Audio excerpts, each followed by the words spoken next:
When we started the Grit and Growth podcast, we didn't really know what it was going to become. It was just conversations. We were trying to learn.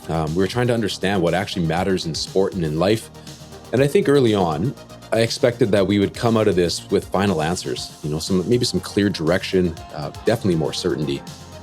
But that's not really what happened. No, it actually went the other way, Justin.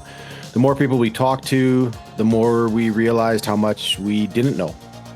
But there were these moments along the way, not the big stories, just things people said that stayed with us. Really those moments started to shape how we thought, how we coached, and what we actually valued. Yeah, and I think that's really where this, came from. It wasn't one conversation, not one guest, just everything building over time, Shane. It's what eventually led us to write our book, Significance Over Success. Why not put a plug in for that right now? Because, we started to realize that the things that we were chasing, they aren't always the things that actually matter. So this episode isn't just a highlight reel. It's the moments that stayed with us over the last 99 episodes. This is episode 100, and this is what we've learned so far.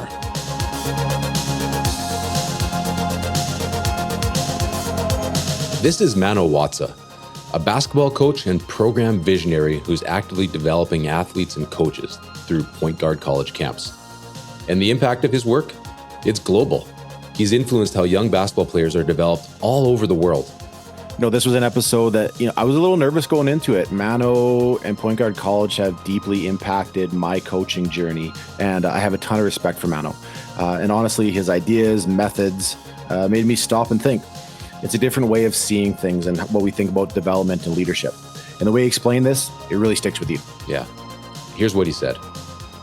Yeah, as coaches, it's really easy to say, here are my standards, here are the expectations, and you're constantly trying to pull the athletes up to our expectations that we have of them. So we attempt to come at it, Shane, from an opposite perspective of finding out on day one in the first hour of the camp, what do you want? Yeah. If this season was everything that you hoped it would be, what would you have gotten out of it that will have made it really fulfilling for you? At our PGC camps, what we find out is what their aspirations are. And then we ask permission to train them according to their aspirations. So when they tell us that they want to become a university athlete, but they're training at the level of a grade 9 athlete in the way they typically would, we then identify the gap. And then we say, look, here's who you want to be. And here's what it's going to take to get there. And we're going to spend this week helping you to raise your own standards. It's not about our standards. It's about your standards. All right. That really hit me, because you realize how often we're trying to pull athletes toward our expectations instead of actually understanding what's important in driving them. Yes. And when you don't get that right, this is what can happen when that gets missed. This is Catherine and Michelle Plouffe, two of the top 3-on-3 basketball players in the world, representing Canada on the international stage. Yeah, Canadian Olympian, Shane. Professionals, they're competing at the highest level for years. And this is how Catherine describes what it was like for her competing at the highest university level before she made a major shift in her mindset. At the time, I worked super hard. At the same time, very achievement and performance driven. And so I rode that emotional roller coaster like no other, just of, we did great, we sucked, we did great, we sucked. The team could do well, but if I personally sucked, I felt like a bag of potatoes. And I was in my coach's office a lot, just being I was a hot mess. I call it my hot mess express that I rode during hot university. Because it was a roller coaster of emotion, because I was super tied. My identity was tied to my performance at the time. And it's just not super sustainable. That's real. And I think a lot of athletes live in that space a lot longer than they need to. But what stood out the most to me in that conversation was their vulnerability. The way Catherine and Michelle talked about their experiences, you can tell there's been a lot of self-reflection over the years.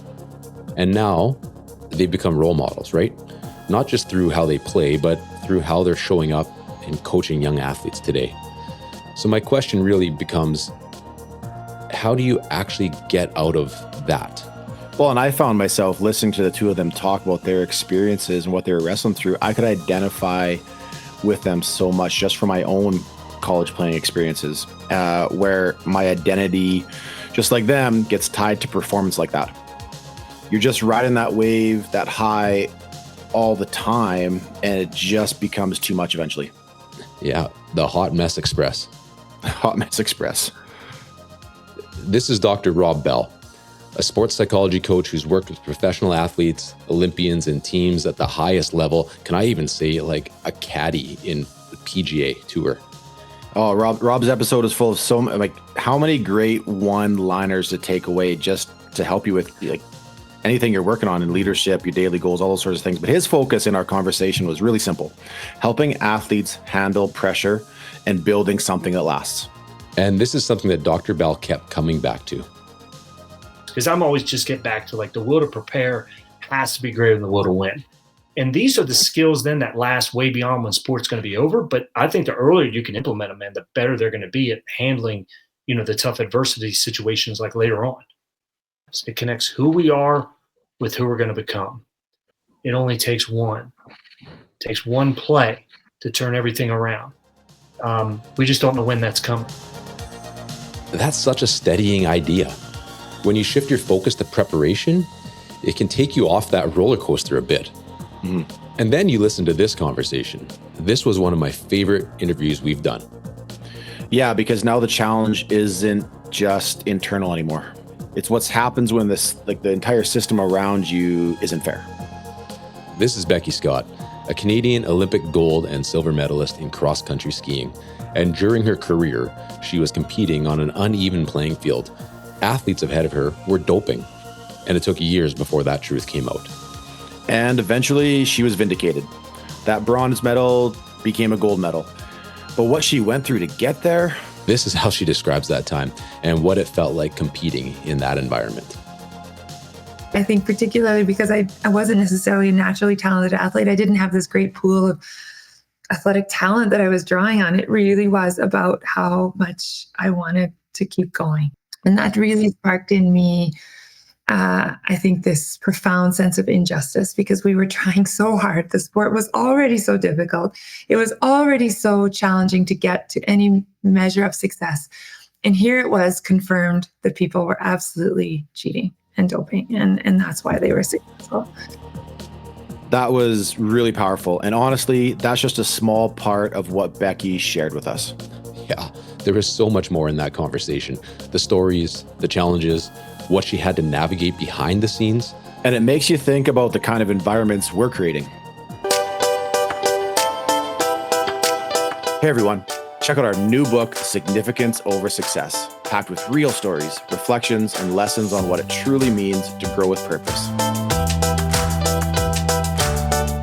Okay, up next, this is Ben Herring. This was a great episode. I had a ton of fun with this one. Love the accent, love the jokes. Ben had some great stories. A former professional rugby player turned coach who's worked internationally in places like Japan, in Canada for a little while, and New Zealand. And this was one of the clearest ideas we heard around what actually brings the best out of people. Here's how Ben explains it. If you create, as a leader in those environments, if you create an environment where people feel like they belong, they're always going to give more. It's just how it is. Right? If you feel like you belong to something, you're going to hoe in way more. So why not in any team setting is try make people feel belonging to an environment and create a culture that they want to be there and they want to do that little bit more. And regardless if they're a star or not, like you're going to do better. That's such a simple idea, but it changes everything. When people feel like they belong, they give more, or like Ben said, they hoe in more. Right, and really, Justin, that only works if there's honesty and transparency inside of that environment. And that's where things can get complicated. Up next, this is John O'Sullivan, a longtime coach and founder of the Changing the Game project, working with parents, coaches, and organizations around the world. His work is focused on improving the youth sport experience and aligning what athletes need with how adults lead them. Listen to how John explains it. You coach a person, not a sport, and you model that. How do you bring an athlete's personal narrative closer to reality, closer to the truth, right? So how do you get someone who thinks, well, I'm like the best player out here, and as a coach, you're like number 14. You're no way, right? And so how do you bring that person who thinks they should be on the first line and they're on the third line closer to the truth of like, well, here's some objective things that you're not doing that they do, to get there. And then when their parents are, well, I think Johnny should be on the first line. Well, this is what the first line people do, and this is what Johnny does. And so, it's not happening right now. And so as a coach, I think you have to start with like being able to communicate those things to parents and be a truth teller. Like, and this is really hard, like you have to not be afraid to tell people the truth and sometimes disagree. That's really hard to hear, but sometimes we need to hear hard things, and it's true. I think a lot about the tension in youth sport comes from that misalignment. Yeah, and honestly, that's a big part of why we end up writing Significance Over Success. Because over and over again, we kept coming back to the same idea. We're chasing the wrong things. And when you hear Brooke talk about it, it just reframes everything. This is Brooke Cups, the head basketball coach at Centerville High School in Ohio, where he's built one of the top programs in the country. And I absolutely love the way he sees this. It lines up so closely with what we were trying to capture in the book. This idea that success isn't what we've been told it is. Listen to how he reframes it. The first thing we always do is talk about what it's not. It's not the final score of the game. It's not the scoreboard. It's not your income. It's not how big your house is. It's not what kind of car you drive. Like, it's not those things. Right. And then when you can eliminate those things, then you can start really thinking about what does matter. So we do a lot of different things for that. I mean, we do a eulogy exercise, but you could also do an end of the year banquet speech. Like, we'll have guys write down, like, what do you want the coaches and your teammates to say about you at the end of the year? And they'll talk about it. And they'll never say how many points they averaged. They'll never say how many rebounds they had. They'll never say that they were first team all conference.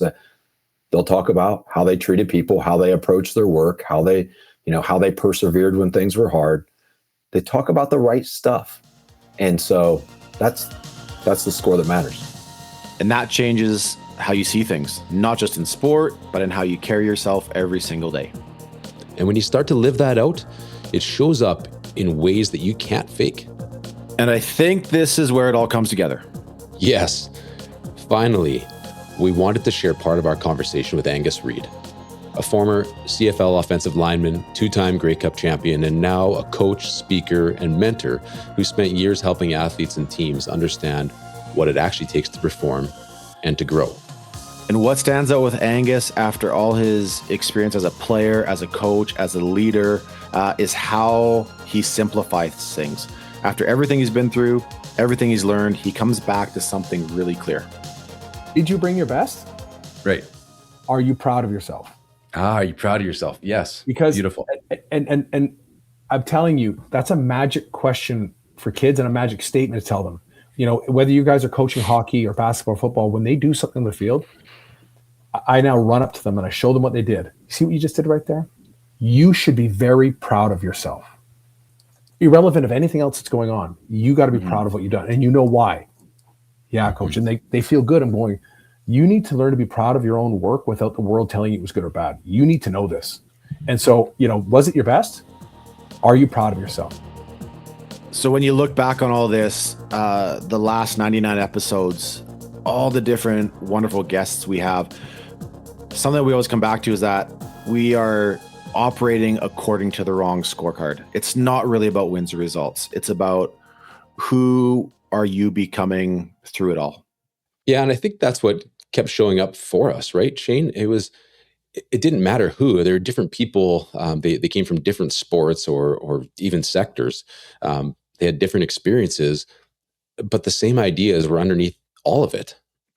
Yeah, consistently, it wasn't about, well, how many wins, how many awards, how many medals, how many championships. They kept coming back to all the things you control, like what Angus Reid was talking about: effort and attitude, preparation, identity, belonging, honesty, and really understanding what it means to have grit and to continue growing every day. I mean, that's what led to us, to writing Significance Over Success. And as we kept hearing these same ideas come up again and again, we wanted to bring them together and share them in one place. And I want to say it wasn't all about even just the idea of how to develop elite athletes or how to be an excellent coach. It was sometimes even about the healing process of what the Plouffe sisters shared with us and how to get off of this highs and lows and this roller coaster piece as well. And that's where that idea of significance really came together for us. Well, and I found myself, as I'm hearing our guests share their stories, they were telling my story in some ways. And I was able to identify and relate and work on things, maybe some blind spots that I had or some old wounds, but also at the same time, also encouraging me in ways where I am doing well and having some success in those areas. And here's the thing, we're still learning so many, and that's the beauty of it. That's the fun of it, is that we never completely arrive. And I think this is the key part of this. Just what you shared, Shane, it's through these conversations and through these reflections with other people, we start to recognize that we're part of a community together, and that as human beings, when we connect with each other, when we show up and we have presence with each other and we're in community, that allows these healing moments or these growth moments and opportunities. And so I just want to say thank you for being part of it to our listeners. And thank you for listening to our show. We look forward to many more conversations with people from around the world who continue to challenge how we think and help us all grow. Thanks so much for listening to Grit and Growth. Yeah. Hey, if you enjoyed that episode, it would mean a lot to us if you shared it with a friend, a teammate, a family member, or just left us a quick review wherever you listen. That's how we reach more people and keep great guests coming your way. Yeah. And if you haven't already, hit subscribe so you don't miss future episodes with incredible guests and real stories that'll change and inspire you. And until next time, stay curious, stay humble, and keep growing.